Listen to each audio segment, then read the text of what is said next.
And so we often get this question is low carb diets expensive? What do you think about that? Well, I guess going back to the point before, because people they say to me often, when we start talking about avocado and olive oil and nuts and seeds and salmon and, meat and chicken and fish and eggs, and, their eyes get wider, like, I can't afford all this. And I talk about the fact that down the track, they're going to feel less hungry anyway. So they might be, some of those foods can be a little bit more costly, but you're not going to be eating as much. So therefore, you actually save money in the end. But the other side of it is it can be very budget friendly. I mean, if you look at some really good proteins, you can go and buy great cheap cuts of meat from your butcher and slow cook a lot of stuff. So if you go for cheaper cuts and slow cook, you still get your great protein intake without maybe the cost of a Wagyu, steak. We're certainly not sitting here talking about eating, aged Wagyu beef. We are talking about being practical. So go buy cheap meat and slow cooker. Eggs are fantastic protein and got good fats in them, and they're cheap. So, I think you can do lots of things with eggs, and the research shows that eggs aren't dangerous. So you can eat as many eggs as you like. Tinned fish is great. So if you get a good quality, get tinned fish that's not in a vegetable oil, get it in spring water.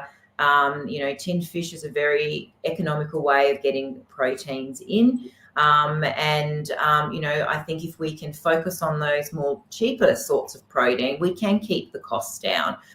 We don't have to eat avocados and macadamia nuts every day. We can go and get a packet of raw mixed nuts and eat those, which might be a bit cheaper. We can have a boiled egg.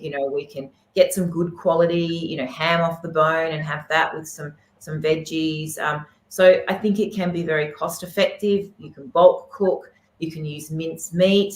Minced meat is great to do lots of budget friendly meals, from meatballs to rissoles to, low carb cottage pies. So I think we're in saving money in the end. We're not buying those expensive boxes of breakfast cereals that, it's $6 for a box, and you eat, if you've got kids like me with 18 years old, they'll be eating lots of boxes of those things. So I think you'll save money on all those nasty little muesli bars and inexpensive breakfast cereals, and you just go for veggies that grow above the ground, as Penny mentioned, and they can be frozen. I think, veggies that grow above the ground, the broccoli and collie, they probably sometimes might be more nutritious because they've been snap frozen and have been sitting in the grocery store for a whole week under the light. So, cheap veggies that are snap frozen that grow above the ground are great to use.